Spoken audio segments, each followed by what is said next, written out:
সালাম আলাইকুম সুপ্রিয় শিক্ষার্থী বন্ধুরা, স্বাগত সহজে শিক্ষার পক্ষ থেকে।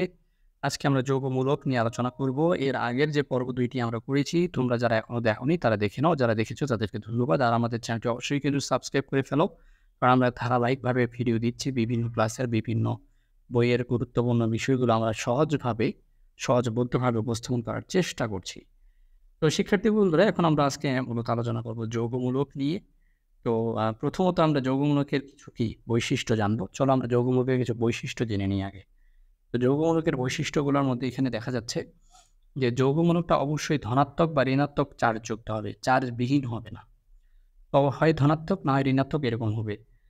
তো তাদের চার্জ সংখ্যাটি হচ্ছে তাদের যোজনী। তাদের চার্জ যত সংখ্যক হবে সেটাই তার যোজনী হবে। তো চার্জ ধনাত্মক কিংবা ঋণাত্মক হইতে পারবে, তবে যোজনী সবসময় একটি সংখ্যা। অর্থাৎ ধনাত্মক হোক ঋণাত্মক হোক, কিন্তু যোজনী কি ধনাত্মক ঋণাত্মক হয় না, জাস্ট একটা সংখ্যা। সাধারণত ধনাত্মক চার্জের যৌগমূলক যে ক্ষারীয় যৌগমূলক, মানে ধনাত্মক চার্জের যে যৌগমূলক সেগুলোকে ক্ষারীয় যৌগমূলক বলা হয়, এবং ঋণাত্মক চার্জের যে যৌগমূলক সেগুলোকে অম্লীয় যৌগমূলক বলা হয়। আচ্ছা, এখানে আমাদের ২ টা এক্সাম্পল একই পড়ে গেছে। আমরা এক্সাম্পলগুলো চেঞ্জ করে দিব তোমাদের এখান থেকে। তো এখানে দেখো অম্লীয় যৌগমূলক হচ্ছে কি নাইট্রেট, এবং আমাদের এখানে ক্ষারীয় যৌগমূলক হচ্ছে অ্যামোনিয়াম। তো শিক্ষার্থী বন্ধুরা, আমরা সংজ্ঞাটা জানার চেষ্টা করি এবার যে যৌগমূলক আসলে কাকে বলে। এখানে দেখো কোনো মৌলের একাধিক পরমাণুর একটি গ্রুপ বা পরমাণুগুচ্ছ যখন ধনাত্মক চার্জ সহ একটি মৌলের মতো আচরণ করে, ধনাত্মক বা ঋণাত্মক চার্জ সহ একটি মৌলের মতো আচরণ করে, তখন তাকে কি বলে? যৌগমূলক। এটা মুখস্থ করতে হবে তোমাদের। এবং এখান থেকেই মূলত বৈশিষ্ট্যগুলো আমি নিয়েছি যে যৌগমূলকের চার্জ থাকবে, এটা ধনাত্মক ঋণাত্মক যেটা ইচ্ছা হইতে পারবে। চার্জের সংখ্যাটি হচ্ছে তাদের যোজনী। চার্জ ধনাত্মক বা ঋণাত্মক হতে পারে, কিন্তু যোজনী সবসময় কি একটি সংখ্যা। এরপর এখন দেখো, এখানে একটা উদাহরণ দেওয়া আছে যে ফসফরাস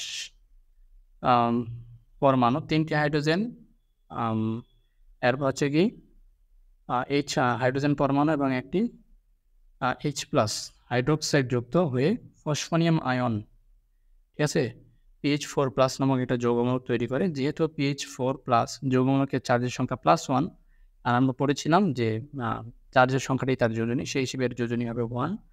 সাধারণত ধনাত্মক চার্জের যৌগমূলককে ক্ষারীয় এবং ঋণাত্মক চার্জ ধরে সেটাকে অম্লীয় বলা হয়। এবং ক্ষারীয়র এক্সাম্পল একটা দেওয়া আছে প্লাস চিহ্ন বিশিষ্ট, একটা মাইনাস চিহ্ন বিশিষ্ট হচ্ছে অম্লীয় যৌগমূলকের।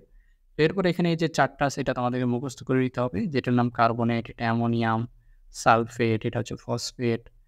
এরপরে হচ্ছে তোমার এটার যে চার্জ 2-, তাই এর চার্জ হচ্ছে -2। দেখো সামনে কিন্তু চিহ্নগুলো সামনে হবে। এরপরে যে NH4+, এটা +1, এটা হচ্ছে -2, এটা -3। যোজনী হচ্ছে কি চার্জ সংখ্যাটাই, বাট এটা উঠে যাবে, চিহ্নগুলো চলে যাবে, এই আর কি। তো আশা করছি যৌগমূলকের এই লেকচারটিও তোমরা বুঝতে পেরেছো। তো তোমরা ইতিমধ্যেই 3টি ক্লাস করে ফেলেছো। তোমাদের কেমন লাগছে তোমরা কিন্তু কমেন্ট করে জানাবে। পাশাপাশি আমাদের চ্যানেলটির সাথে তোমরা কানেক্টেড থাকার জন্য সাবস্ক্রাইব করবে এবং তোমার বন্ধুদের সাথে শেয়ার করবে। আমরা ধারাবাহিকভাবে তোমাদের নিজেদের পড়ার সহযোগী হিসেবে সহজে শিখো।